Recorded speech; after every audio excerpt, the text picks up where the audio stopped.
it is exhilarating to us to watch you in this process of choosing.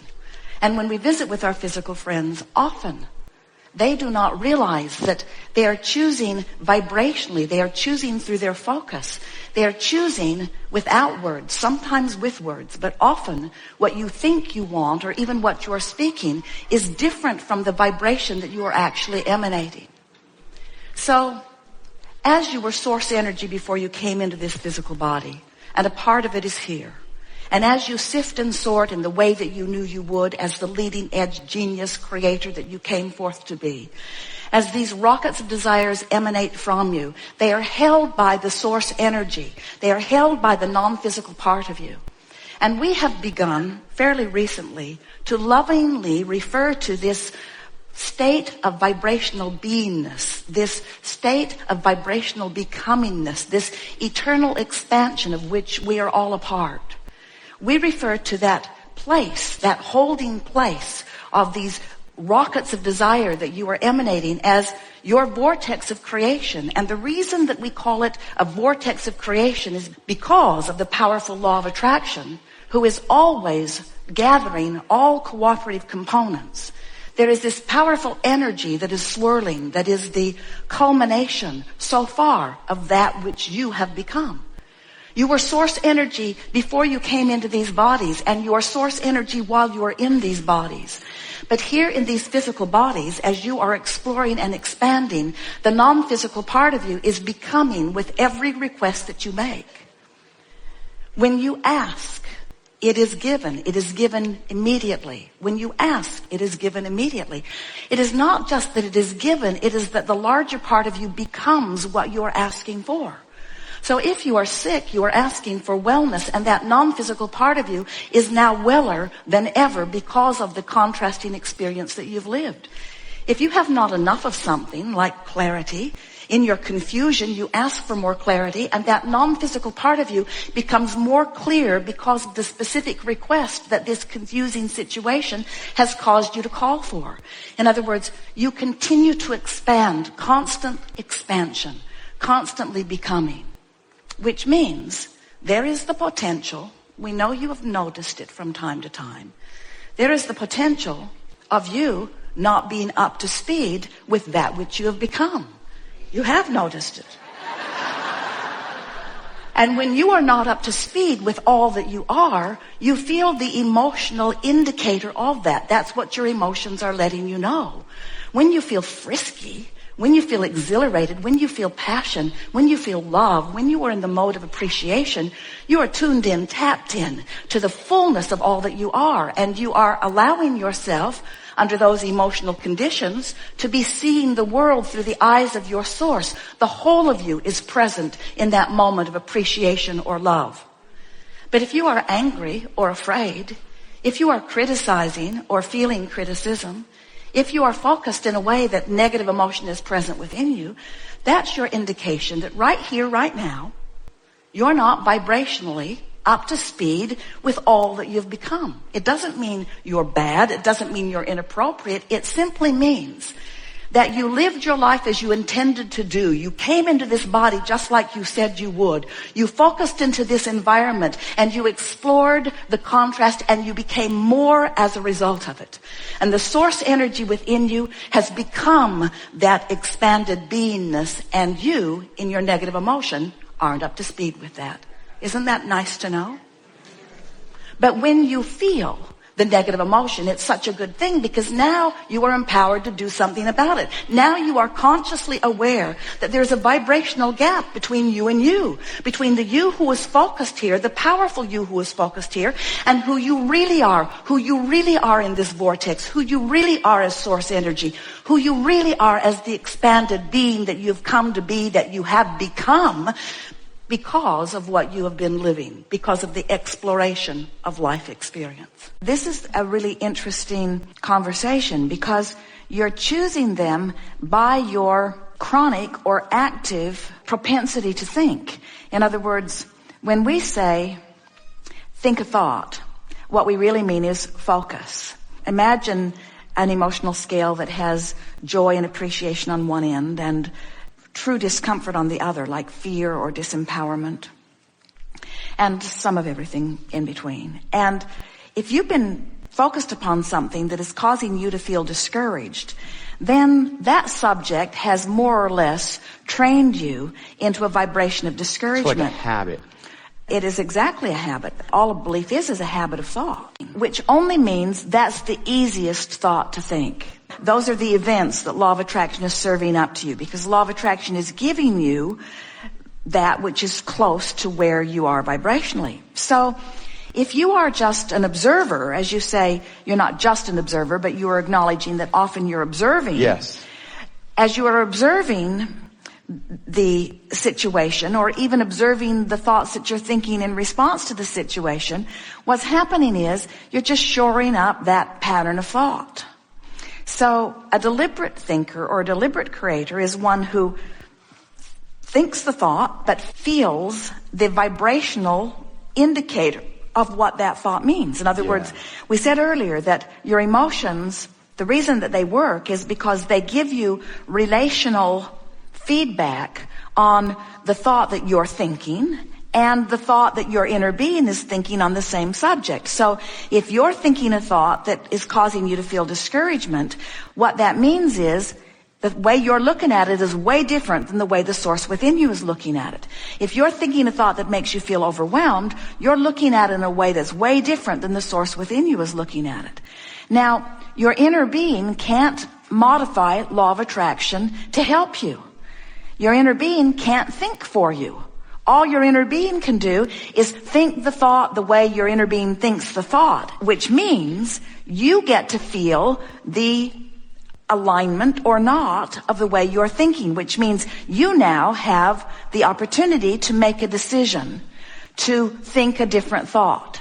Here's where what you're looking for is. If you make the decision to think a different thought based upon the feeling feedback you're getting, it's way easier than if you decide to think a thought by exploring all the possible thoughts to think. Got it, right. So if you say, oh, this feels off, I don't know why, and I don't care why, and I don't need to know why, this just feels off. What could I think that feels more on? As you start leaning into more optimism, you might even have to change the subject altogether. But as you find a feeling within yourself that feels better, what begins to happen is the thoughts then begin to gravitate around that. Esther began playing a game. She asked us to help her because she can feel a new process in the work. So she woke up one morning feeling overwhelmed because she'd been working on her things to do today list right before she went to bed, and they were leaving on a long road trip, and she just had a lot to do. So she went to bed feeling overwhelmed, and she woke up feeling overwhelmed. It's always the way that it is. It was about too much to do. It was about people not helping her. It was about people that should be willing to help her not even being at work today. It was about the universe conspiring to make life harder for her. It was about her irritation with people who had it easier than her. Her irritation at Jerry, who was just bipping along doing what he always does, exactly what he wants to do, while she had to do the stuff that needed to be done. In other words, that's where her thoughts were. They were about overwhelmment and blame and revenge. It was a dark morning. And then she got a whiff of the way she felt, and she consciously thought, this is not who I am. This is not how I like to feel. This is not how I choose to feel. I'm going to think some different thoughts. So she reached for a different thought, but couldn't get it. She reached for a different thought, but couldn't get it. Oh man, I'm dug in deep, she thought. I'm sure it's Jerry's fault. So, he's so damn happy. So she reached for a better thought, couldn't find it. Reached for a better thought, couldn't find it. Then she thought, I know what to do. I'll meditate. No thought is easier than this. So she sat, set a timer, listened to the condenser in the air conditioner, and managed to detach for about 10 minutes from the active vibration, just detached from it. So she came back into full consciousness, and she's over here in appreciation. And then she thought another thought of appreciation. And then she thought a thought of optimism. And then she thought another thought of appreciation. And then she wondered where Jerry was, and she went right back over just for a moment. And then she thought, wait a minute. I know how to do this. He's not doing anything that he shouldn't be doing. I want him to be doing exactly what he's doing. I'm the facilitator in our family. I know what to do. I've made my list. I like doing this. The reason he's laying low is because he gets in the way when he doesn't lay low. I've sort of trained him to get out of the way. Get out of the way or you'll get run over by the golf cart as I'm moving from place to place. And she brought herself back. And so the first half an hour of her morning, she couldn't get from that spot. But after meditation, it was easy for her to stay over there where she belongs. Now, Esther has been hanging out in the better feeling part of the emotional scale for a while. And it's not often that she gets so overwhelmed. She calls it the 1, 2, 3 punch, where just so many things seem to converge at the same time. And we are always there to remind her that all convergence is converging around the set point that you have established. And if you will decide to make it an emotional set point rather than a thinking set point, it goes ever so much easier for you. So then Esther discovered that she could put herself in the mode like she was going to meditate. But instead of thinking no thought, she could then choose a thought on the emotional scale that is pleasing to her. She focused upon the word ease and flow. Ease and flow. And as she just relaxed into the feeling of what ease feels like, effortless. Ease feels like a cooperative universe. Ease feels like doors opening. Ease feels like good timing. Ease feels like being in the right place at the right time. Ease feels like fun. Ease feels like invigoration in the sense that things are happening around you without your efforting. Ease and flow, ease and flow. And then she discovered that she could focus upon the words ease and flow and get her juices really flowing. And then the thoughts that began to gravitate around those words, which were emotional triggers, really brought lots of good feeling thoughts to her, you see. It is delicious to come together with those like you who are coming more and more every day to know who you are. We've enjoyed this especially today because you came into the vortex with us and in large part knew what we knew while we knew it. Did you feel how smart you felt?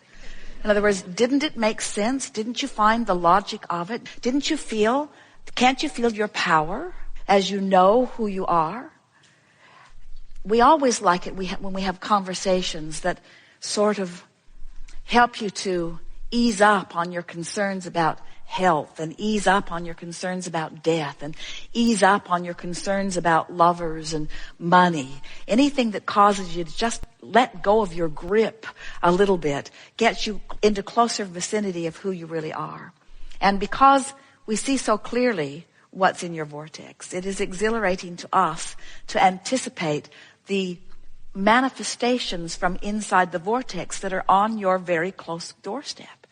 In other words, the thing that is the most satisfying to us about your willingness to play with us in these kind of settings is that when you are deliberate about what you want and contemplative of it and willing to deliberately seek relief, deliberately get into the vortex, when you are consciously aware that you have identified desires and that you are consciously aligning with them, making your emotions important to you. When a manifestation occurs, your sense of empowerment just goes off the charts. And that's how you help to empower others, is by discovering your own empowerment and then displaying it. The feeling of worthiness really only ever is fully understood or experienced when life has showed you that you want it, you've recognized that you're not near it, you've done the work to line up with it, and then you've witnessed the manifestation of it.